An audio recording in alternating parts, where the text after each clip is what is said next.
Let us go through the features of Indian Constitution. Indian Constitution was drafted in mid 20th century. Okay, drew inspiration from various sources. बहुत जगह से इसको borrowing back की तरह माना गया. ये लार्जेस्ट कॉन्स्टिट्यूशन है.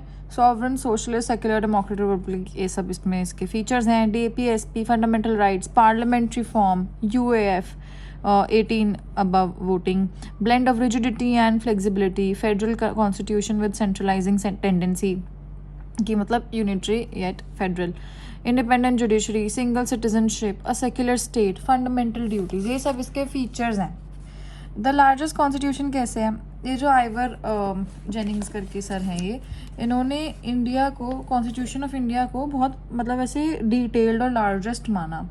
इतने सारे जो पार्ट्स हैं, आर्टिकल्स हैं, 8 शेड्यूल्स थे, अब तो 12 शेड्यूल्स हैं, तो ये सब इतने सारे होंगे तो खूब बड़ा होगा अब हमारा कॉन्स्टिट्यूशन. तो इन्होंने यही कहा कि फ्रेमर्स ऑफ कॉन्स्टिट्यूशन ने बहुत ज़्यादा एक्सपीरियंस गेन किया बाकी सबके कॉन्स्टिट्यूशन यूज़ करके. They attempted to incorporate good provisions from all those constitutions के 4 जगह के इकट्ठे करके सब अच्छा ही हम अपने उसमें रखेंगे. इन्होंने ऐसा करके सोचा. सॉवरेन, सोशलिस्ट, सेक्युलर, डेमोक्रेटिक, ये सब प्रीएम्बल में गिवन है. ओके, प्रीएम्बल में गिवन है कि people of India have adopted, enacted and given to themselves the constitution. It declares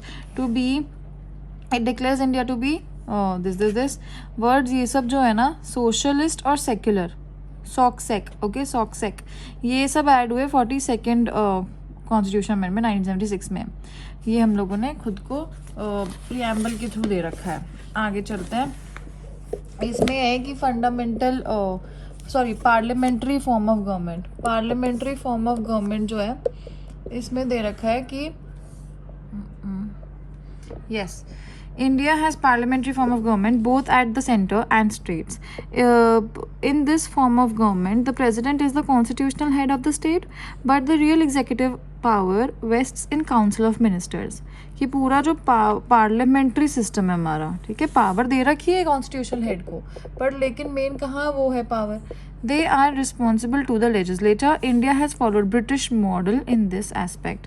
fundamental rights हमें मालूम है कि इनकॉर्पोरेट हुए पार्ट 3 में. जो भी मालूम है इनके बारे में हमें लिख देना है कि स्टेट इसको वायलेट नहीं कर सकती है.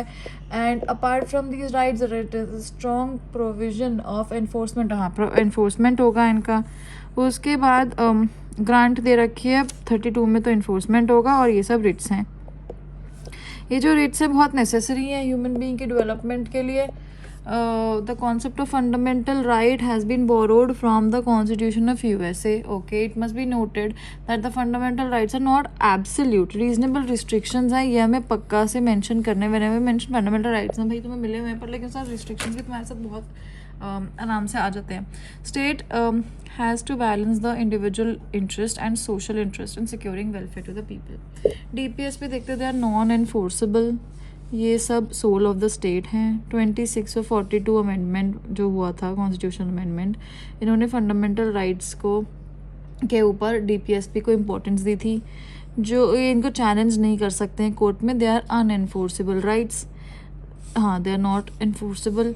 ऑब्जेक्टिव्स जो है ना, ये to achieve objectives of welfare state, इसलिए हम DPSP दे रखा है. और ये डायरेक्टिव्स हैं लेजिस्लेचर और एग्जीक्यूटिव के लिए. अब आ जाते हैं कॉन्स्टिट्यूशन जो अमेंडमेंट था 61st वाला, इसने एज लिमिट कम कर दी थी फॉर एडल्ट सफरेज. ये था एडल्ट सफरेज के लिए, UF.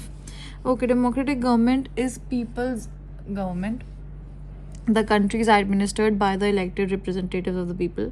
The constitution gives every person above the age of 18 years right to elect representatives from the parliament and state legislature. ये डेमोक्रेटिक गवर्नमेंट ना लोगों की गवर्नमेंट है.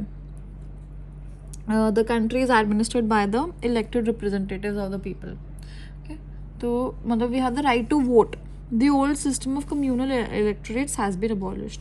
तो जो कम्यूनल इलेक्टोरेट्स करके जो सिस्टम था ना, दिस वाज अबॉलिश्ड. और 61st अमेंडमेंट से एज लिमिट कम कर दी गई. 21 से 18 years. Blend of rigidity and flexibility. Rigidity or flexibility of the constitution depends upon the amendment process. Written constitutions are generally considered to be rigid.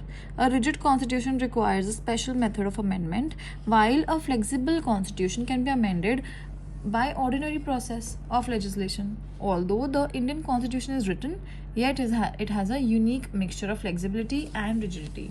Only few provisions of Constitution require कि half of the states का consent होना चाहिए. Rest provisions can be amended by special majority of Parliament. Let us go through the other features like single citizenship, secular state, fundamental duty. Fundamental duties में क्या है कि ये duties for the these duties are prescribed for the citizens to follow.